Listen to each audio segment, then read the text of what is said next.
I've been fortunate enough in not the previous one before that, I was a CTO of a company called i.TV, and we did a monolith and it worked perfectly fine. We didn't have a lot of customers, but we made a lot of money because it was telco-based customers. We just built for them. There wasn't necessarily a need to go into microservice. We were 30 engineers. I was the CTO for the company. It worked really, really well for us. The company right after that, though, was called iFlix. It's the Netflix of Asia. So it was just me and the CTO. I was the head of engineering for that company. It was just two of us. And we decided to go microservice from day one. Right? I was pro microservice, so I started to run microservice from day one. It was very, very beneficial to a point when we grew to about 250 engineers across 5 different countries. And we got all the benefits of microservices, plus all the shit that you get with microservices as well. Duplication of code, data flying all over the place. It's a mayhem. It's a real, real nightmare. But now I'm the SVP of engineering for Newstore. We have an engineering team of 100 people, which had a monolith that has been living for 5 years. So it is already a big, big monster. But in the last 10 months to 11 months, I managed to migrate from the monolith to a microservice architecture because it was necessary, right? I think we just couldn't move. Our delivery cycles were around 6 months for any small or large feature. And it was just not acceptable for me. And there was a very, very big consensus-based culture, which was also not acceptable for me. So the only way for me to break the mindset of the entire company, which consists of 100 engineers across 5 different countries, was to break them apart, right? And microservice was a way, you can call that the reverse Conway pattern, right?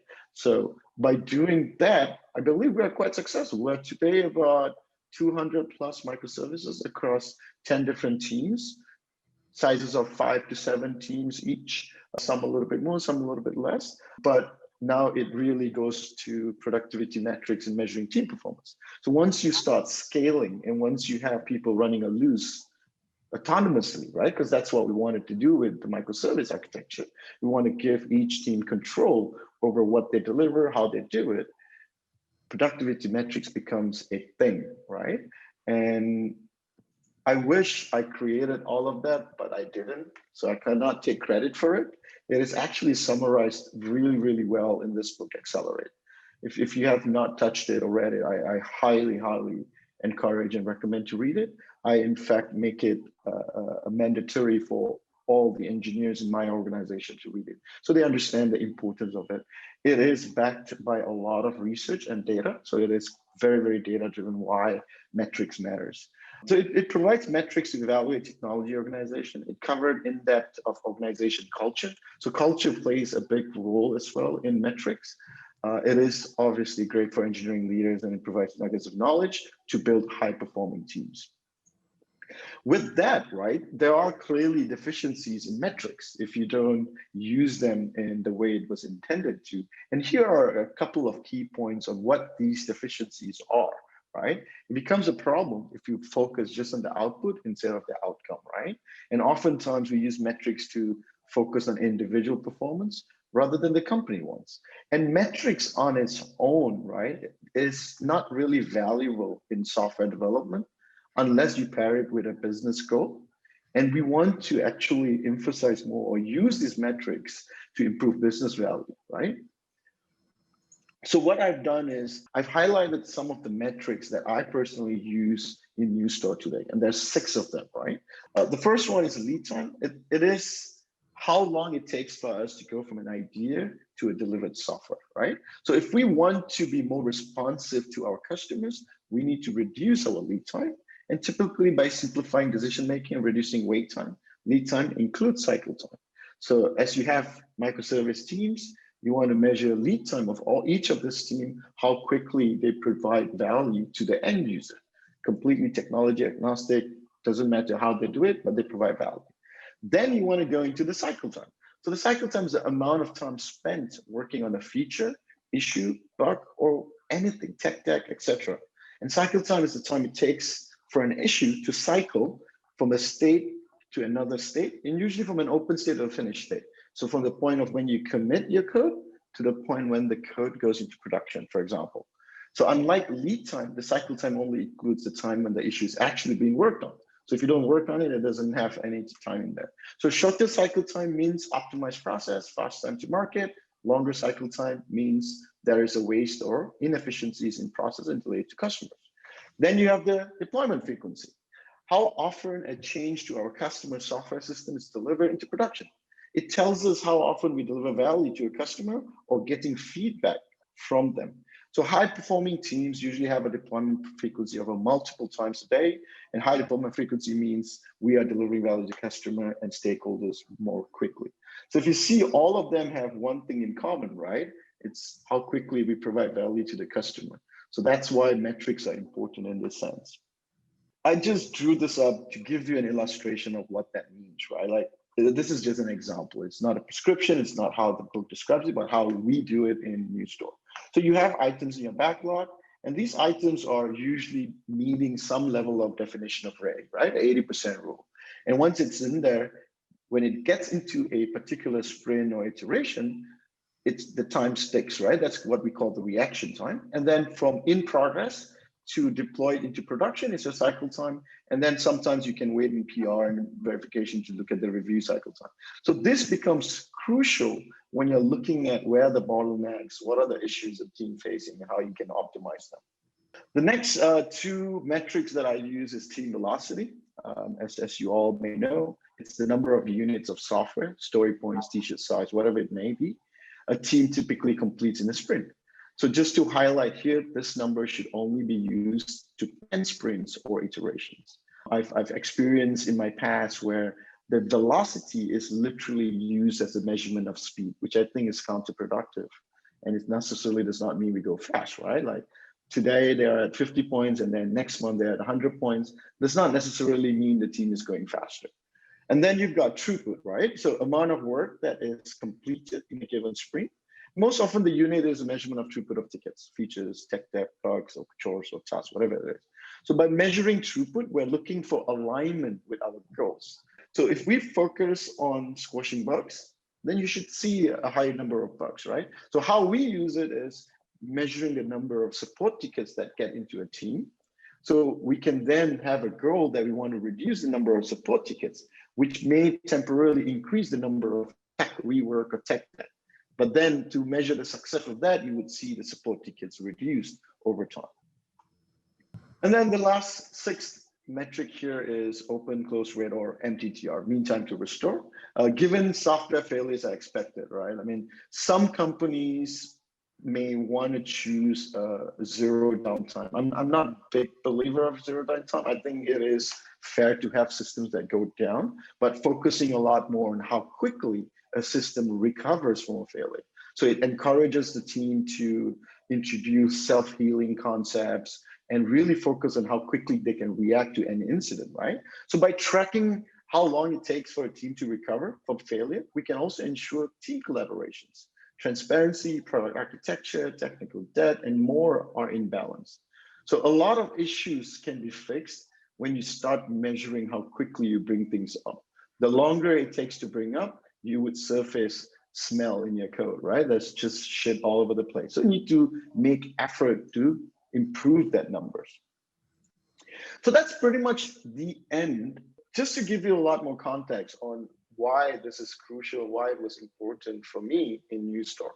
So when I started in Newstore about a year ago, it was a big monolith, right? There was very little metrics or measurement in terms of performance. The only data we had is we delivered like maybe around 3 to 6 months every feature.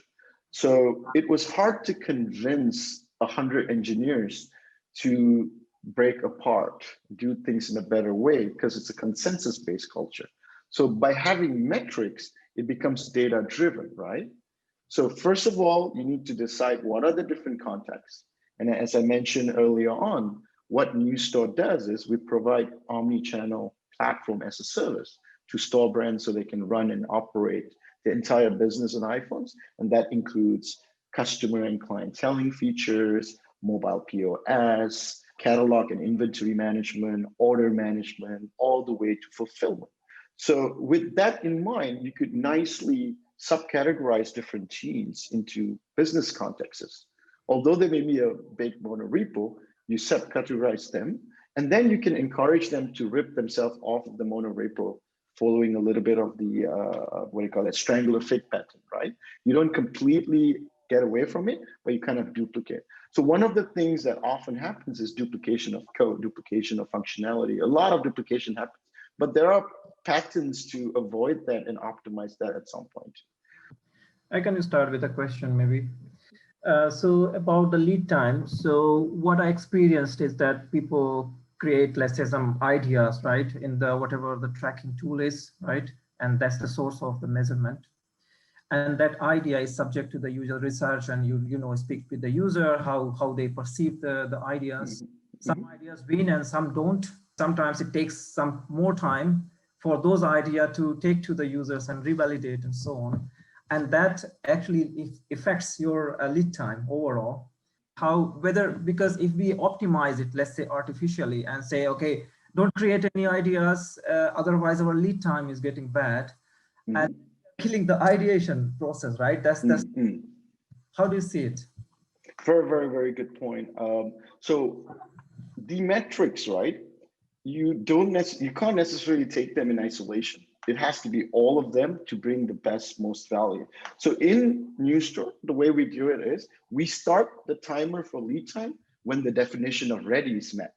So it avoids that, what do you call it, gaming of the system, right? Because you're right, sometimes ideation take more time. And depending on your business function, if you're doing a business to consumer type of a product, it's very different than a business to business type of a product. So in Newstore, we build platforms to other businesses.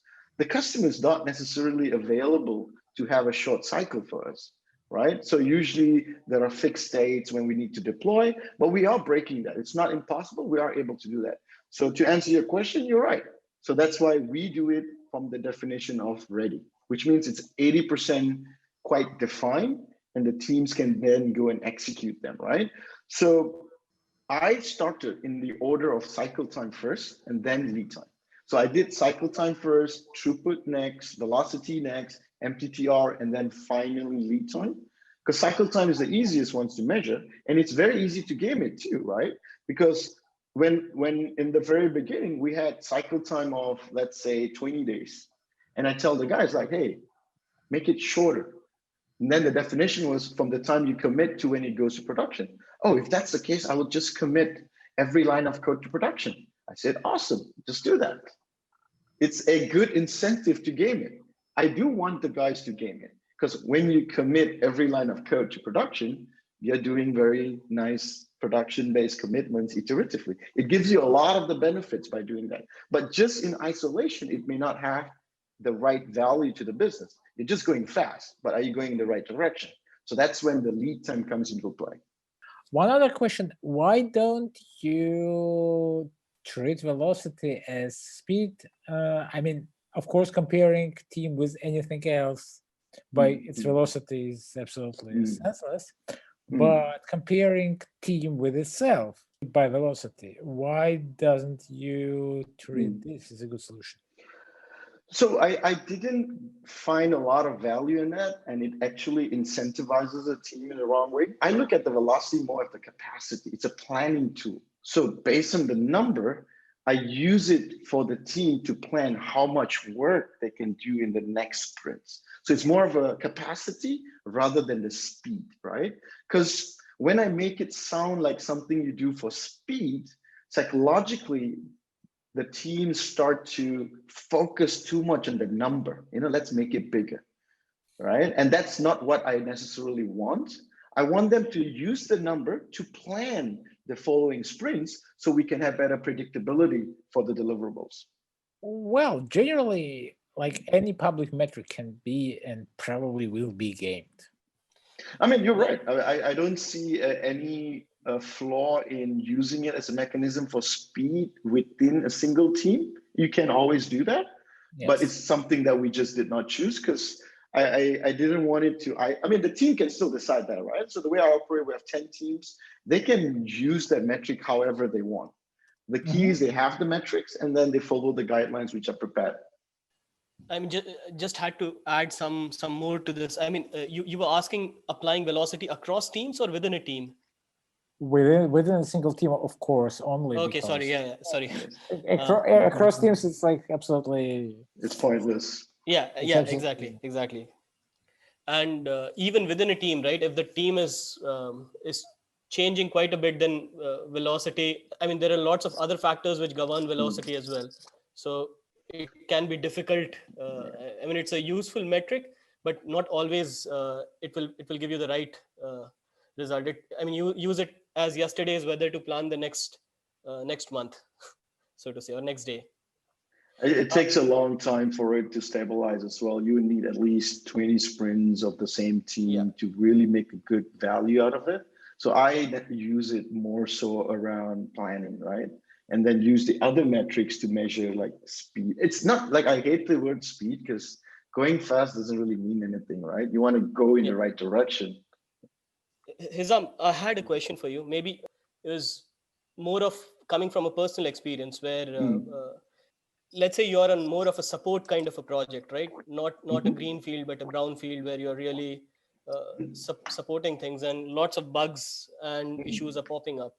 So all the metrics that you pointed were mostly of a team which is like really going full throttle, so to say, delivering something out. But how do you account for and represent, let's say, operational things that go into the work stream and can highlight that to non-business members, so to say? I have struggled quite a bit doing that. Very, very good point. So first of all, Newstore is somewhat, I mean, we've got about 15 customers, right? All the way from Untuckit, Ghani to Burton's, and we've got more customers coming in.